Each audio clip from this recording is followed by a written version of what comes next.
ಕೆಲೈಡೋಸ್ಕೋಪ್ ಅಂತ ಇದೆ. ಇದ್ರ ಒಳಗೆ ಹೋಗ್ಬೇಕು ಆ್ಯಕ್ಚುಲಿ. ಸೊ ಒಳಗಡೆ 3 ಮಿರರ್ಸ್ ಇದೆ ಟ್ರಯಾಂಗ್ಯುಲರ್ ಶೇಪಲ್ಲಿ. ಸೊ ಜನರಲಿ ನಾವು ಒಂದು ಮಿರರ್ ಮುಂದೆ ನಿಂತ್ಕೊಂಡ್ರೆ ನಮ್ಗೆ ಒಂದೇ ಇಮೇಜ್ ಕಾಣಿಸೋದು. ಆದರೆ ಮಲ್ಟಿಪಲ್ ಇಮೇಜಸ್ ಹೇಗೆ ಕಾಣಿಸುತ್ತೆ ಅಂದರೆ, ನೀವು ಯಾವ್ದಾದ್ರು ಶಾಪ್ಸ್ಗೆಲ್ಲ ಹೋದಾಗ 2 ಮಿರರ್ ಹಿಂದೆ ಮುಂದೆ ಇಟ್ಟಿರ್ತಾರೆ. ಸೊ ನಿಮ್ಮದೇ ಇಮೇಜಸ್ ತುಂಬ ಇಮೇಜಸ್ ಕಾಣಿಸ್ತಾ ಹೋಗುತ್ತೆ. ಸೊ ಅದು ಲಾಸ್ ಆಫ್ ರಿಫ್ಲೆಕ್ಷನ್. ಫಿಸಿಕ್ಸಲ್ಲಿ ನಾವೇನು ಕಲಿತೀವಿ, ಎಷ್ಟು ಇಮೇಜ್ಗಳು ಫಾರ್ಮ್ ಆಗುತ್ತೆ ಮಿರರ್ ಮಧ್ಯೆ ಇರೋ ಆ್ಯಂಗಲಿಂದ ಅಂತ, ಅದನ್ನು ನಾವು ಕಂಡು ಹಿಡ್ಕೊಂಡು ಹೋಗ್ಬೋದು.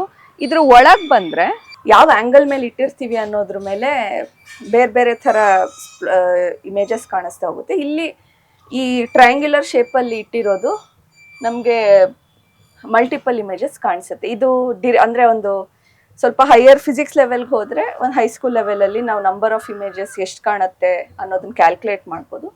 ಬಟ್ ಈ ಕೆಲೈಡೋಸ್ಕೋಪ್ ಹೇಗೆ ವರ್ಕ್ ಆಗುತ್ತೆ ಅನ್ನೋದೊಂದು ಸುಮ್ಮನೆ ಒಂದು ಡೆಮಾನ್ಸ್ಟ್ರೇಷನ್.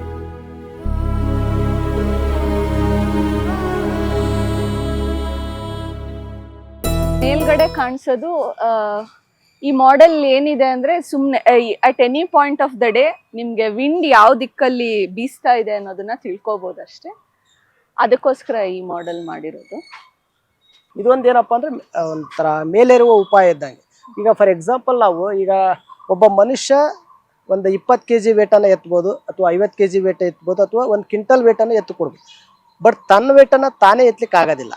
ಸೊ ಇದು ನಮಗೇನಪ್ಪ ಅಂದರೆ 3 ಆಯಾಮಗಳ ಲೋಲಕ ಅಂತ ಹೇಳ್ತೀವಿ ನಾವು.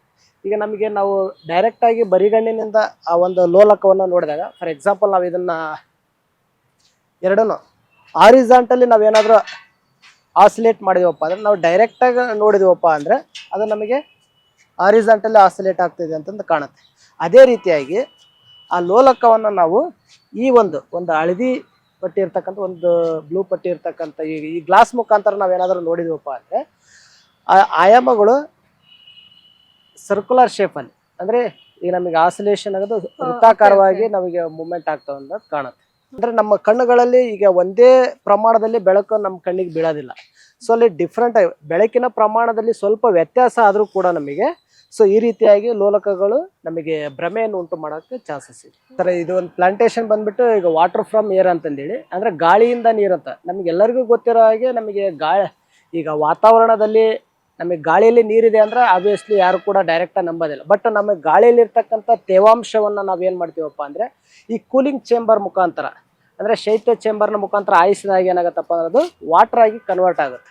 ಸೊ ಅಂದರೆ ಈ ಗಾಳಿ ಮುಖಾಂತರ ಗಾಳಿಯನ್ನು ಶುದ್ಧೀಕರಿಸಿ ಕೂಲ್ ಚೇಂಬರ್ ಮುಖಾಂತರ ಆಯಿಸಿದಾಗ ಏನಾಗಪ್ಪ ಅಂದ್ರೆ ಅದು ವಾಟರ್ ಆಗಿ ಕನ್ವರ್ಟ್ ಆಗುತ್ತೆ. ಅದು ನಮ್ಮ ಕೆಳಗಡೆ ಸ್ಟೋರ್ ಆಗುತ್ತೆ. ಕೆಳಗಡೆ ಸ್ಟೋರ್ ಆಗಿದ್ದನ್ನು ನಾವು ಮೇಲ್ಗಡೆ ಡಂಪ್ ಮಾಡಿ ನಾವು ಕುಡಲಿಕ್ಕೆ ಯೂಸ್ ಮಾಡ್ಬೋದು.